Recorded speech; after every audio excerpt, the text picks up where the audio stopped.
terkait dengan belum ditahannya Ibu PC Inggari ini, apa kesimpulannya Pak? Sementara sudah disurat. Itu harusnya ditahan, tetapi mereka menggunakan alasan kemanusiaan.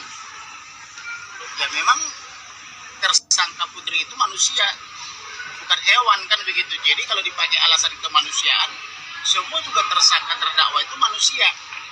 Bahkan wanita-wanita lain yang sedang hamil, yang baru melahirkan, yang masih punya bayi juga ditahan.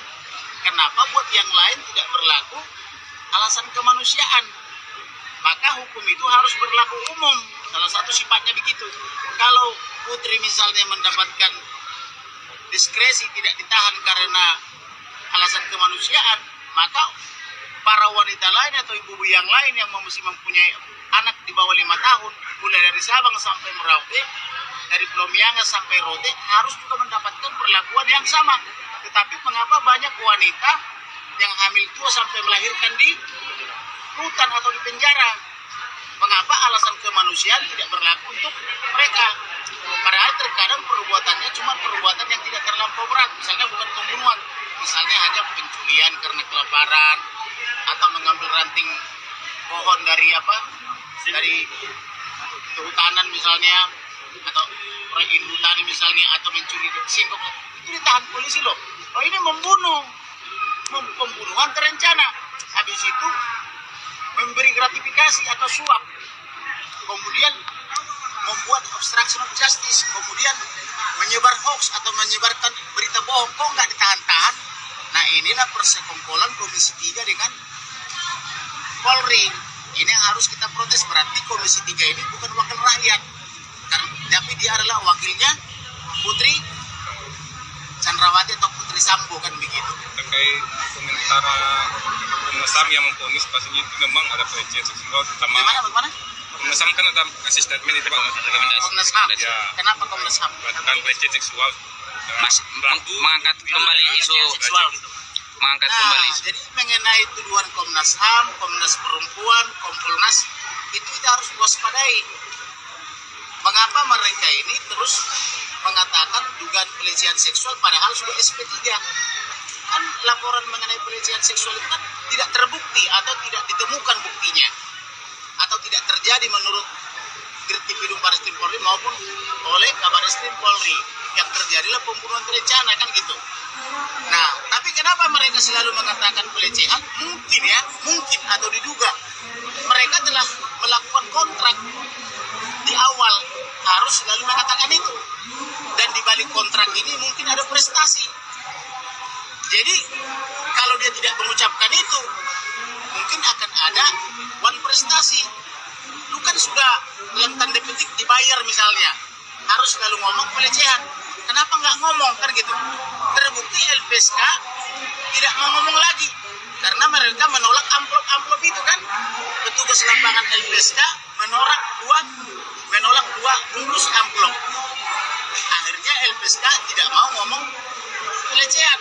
Tetapi yang lain kan tidak ada cerita menolak. Karena tidak menolak berarti diduga menerima. Pak, itu kan di BAP dan kemudian di rekonstruksi itu ada pelecehan seksual berjalan juga. Tidak ada. Ya, Pak. Dalam rekonstruksi tidak ada. Itu nanti tanggapannya kemudian apakah itu ada kekhawatiran dari pihak kuasa hukum Joshua ketika di persidangan itu dihadirkan saksi-saksi yang ada pada saat itu? Apa antisipasi? Jadi begini, itu kan pelecehan seksual kan tuduhan, Ya. dan itu sudah SP3. Tetapi andaikan atau konon, andaikan ada pelecehan seksual misalnya, kan tidak harus dibunuh toh? Ya. Ada nggak undang-undang atau klausul atau pasal yang menyatakan oh karena dilecehkan maka dibunuhlah? Itu tidak benar. Verdi Sambo itu kan kadipropam, pemimpin polisinya polisi,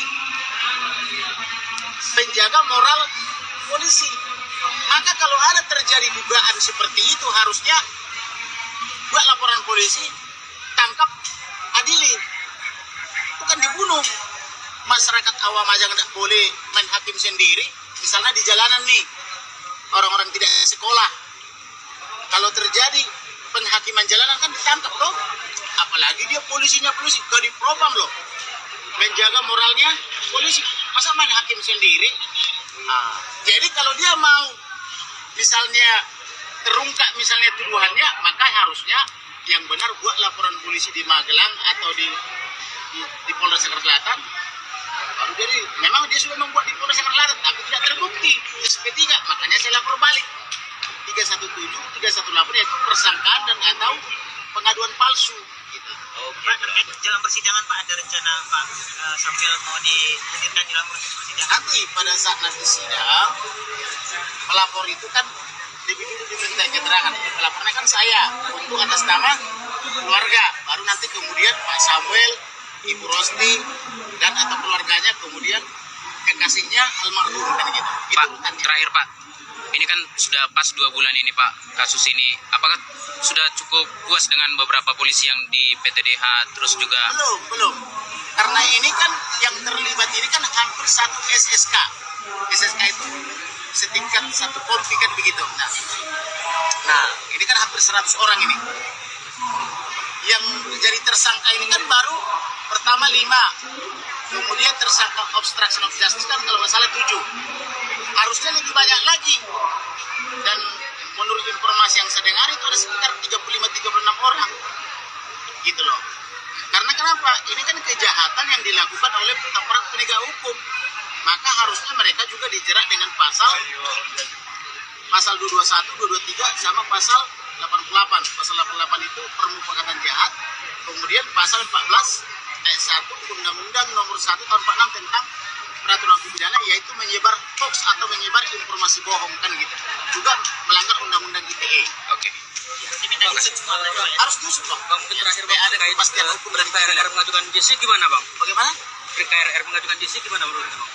Pendapat Bang? Boleh-boleh saja kalau misalnya dia mau jujur dan berterus terang, itu kan nanti jadi hal yang meringankan buat dia.